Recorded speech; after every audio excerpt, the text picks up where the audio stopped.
Hello and welcome back to the Kamuchikte Dora channel. Now, the reason we are on the Kamuchikte Dora channel instead of the Esports Central channel today is a simple reason. It's time. So, to give some context to this video, yesterday my grandfather passed away, and obviously a very busy time right now. Also, yesterday what happened was it's a whole lot of Twitter drama. The Twitter drama in specific I'm referring to here was the one at Dota 2 South Africa and sparked by Frank's article. Now, I spent a large portion of my day arguing with people on Twitter yesterday. Anything that came to my head, I just tweeted them, I retweeted shit, I flamed people. We all grieve in our own ways. A bit petty, I know, but it is what it is, right? But coming home last night at about like 9:30, I was super tired, but I was still thinking about everything that was said, everything that happened, the things I said, the things people said to me, the things that said completely irrelevant to things or to the situation. And all those thoughts were playing on my mind till about 12:30. And as I started thinking about all of it, I actually ended up getting madder. And now I'm going to explain in the rest of this video, why. Let's start off with the article itself. Now, this is not as fancy as my other ESC news videos because then I have a lot of time to edit. It looks good. Intros, outros, all that shit. I'm not doing that here. I'm over-explaining here at the same time. I'm just recording a video and giving my thoughts on shit. That's it. I don't have that much time to edit and all that kind of stuff today. So the thing that sparked all the hype, let's call it, was an interview with Filthy Frank at WESG. So Liquid Dota, a massive publication interviewed him, and the main things he said that I think people took offense with was right here at the bottom.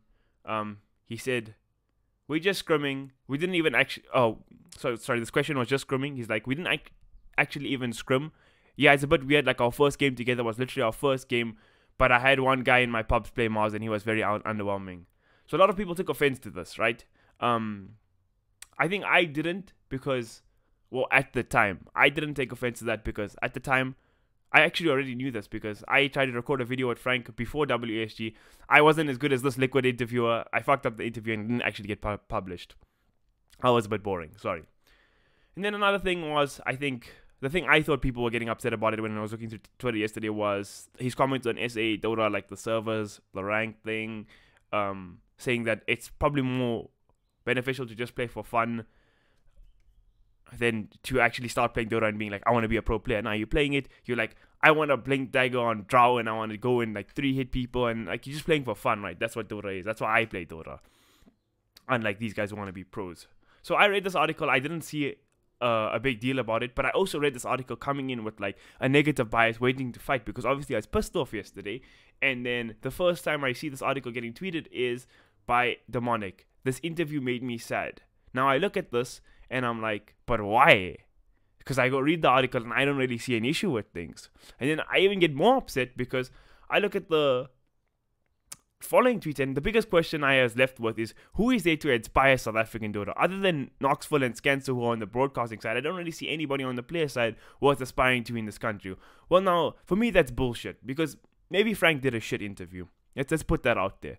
But the guy works 12 hours a day, and like he's good at Dota. He has time for people like myself and others in the scene to help them. He's out there living the dream, and he inspires me. I'll put it out there. Frank is my personal friend, so I'll say that. But Travis, I interviewed him more than 2 years ago, and I said the same thing about him then too. Even though he was still in South Africa, the guy's a god. Watching him play Dota is inspiring. Maybe he's a bit like, maybe these guys are not the best interview subjects, I'll say, but I don't think that's really their jobs either. But okay, back to the thing, right? He's like, it's not shitting on players. It's about attitude and all that kind of stuff. And this is the thing that gets me, okay? Demonik, I actually, after thinking, I don't completely disagree with all that you say, but I also don't agree with what you say either. But this is a point I wanna challenge. Another point to think about is potential investors. If they Google Dota in South Africa, these are the kinds of articles that pop up, I don't think people truly realize how much damage saying things like this does to the scene as a whole. We need to uplift, not tear down. Now, I'm not completely sure what he's referring to. Obviously, this is Twitter. It's a short message. It's a long article. I'm not sure. So I'm going to infer here, maybe it's the not practicing thing because that is a bit saddening. Or it's like just his general tone. I don't know. But I'm gonna not get too caught up on the semantics of that here, and I'm gonna make a point about this statement in general. So many times I had to hear, oh, why do you do this? It looks so bad for investors. Oh, how can you say that? Who's gonna want to invest when people act like this or act like that? Well, the sad reality of this entire situation and esports as a whole is that we are toxic. I mean, Metal State hosted a tournament that they themselves thought unsatisfactory in their Dota 2 Cup sometime last year. And after the tournament, both Richard and Barry went and publicly called Dota 2 SA shit. Rob Hart recently, in a tweet saga where Tekkel joked with me, said on Halden's tweet, talking about miscommunication, bad interpretation, all of that, he types there, sums up the Esports Central podcast.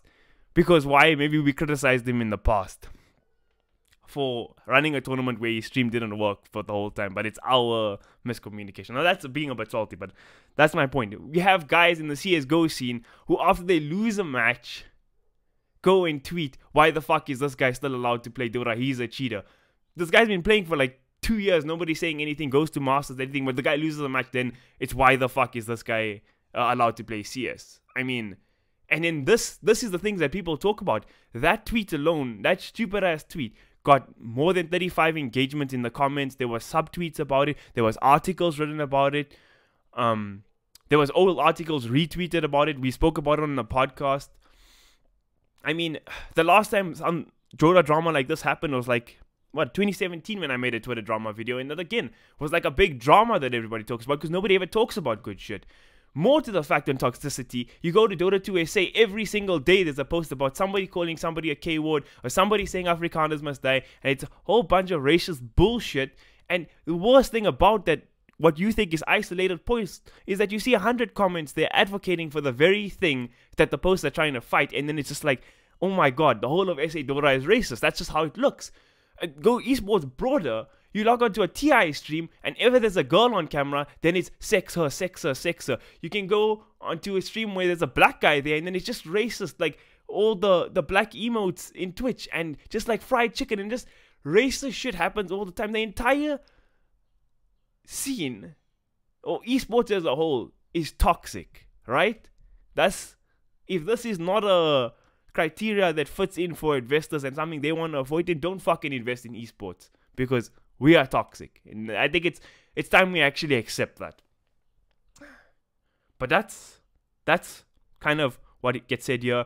I mean, Alistair says more about, like, local is a foundation for people to go overseas. I actually agree with you completely. I even like your tweet now in real time.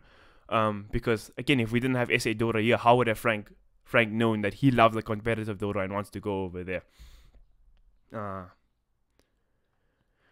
Frank responds to this kind of stuff, and I agree with what he says. Like, he's saying what he says from his opinion to represent himself. Like, you can go read these tweets if you want. I don't really care that much about the rest of the tweets. I said what I want to say. Now let's head over to Anthrax's Twitter to get through the third part of this video.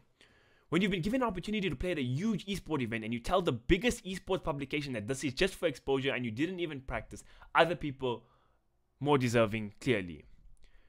Frank's like, why didn't they beat us in the qualifiers? And he's like, the injustice you caused the scene is far bigger than winning a qualifier. Rather sit back and consider why you felt it was okay to tell the world that this tournament wasn't worth your time to practice for. Now, yesterday, if you go to my Twitter, you can see I was clearly triggered by these things. I quote the injustices things in inverted commas. Is that even what it's called? I'm not even sure. And then I mentioned the saddening thing by Tiki. I was taking a shot at that, and because I was like so offended yesterday, and I completely disagreed with them. But now I'm going to be the first to tell you here in this video that I was wrong. Because coming home late last night, like 9:30 till like 12, I was thinking about this stuff. These words, even though I don't agree with the full message Anthrax is trying to push here, like injustice, do start to resonate with me. Because I think, again, he's going back to the publication thing. I think if you guys really gave that much of a shit about how Frank spoke in an interview, you, Evo, Anthony now, like all the people I've seen engaging, you know what? Send Frank a DM on Twitter. Be like, yo, homie, meet with me on Skype and I'll try to explain to you what you need to be saying in interviews to benefit yourself and others. That's a helpful thing. Saying other people deserve more on Twitter, slapping Batman gifts.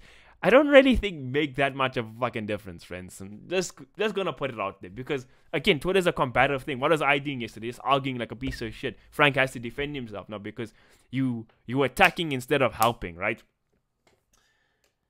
But yeah, that's on the publication side. But again, why these words like injustice and stuff resonate with me is because I look at this last part of this tweet. Other people more deserving, clearly. I'm gonna ask who? Sen 5 didn't even bother to show up with their full roster for the WESG qualifiers, and they were the Masters defending champs. Goliath, they were a new stack, so they look good, but they weren't that good. And actually, it doesn't really matter who the fuck the other people are in SA, because these guys are actually the 5 best Dota players in South Africa. There's no doubt about it. 4 of them are living and trying to be pros overseas, and are quite successful so far. You have Welp, a top 10 Dota player in the C region. That's like top 50 Dota player in the entire world. Mark has been 40 ranked before. Deppy top 60 before. Travis has played in multiple good teams already. So these are the 5 best players. So why do I feel that's an injustice caused? Not that they won the qualifiers. That's fine. That's expected. That's what we all wanted to see.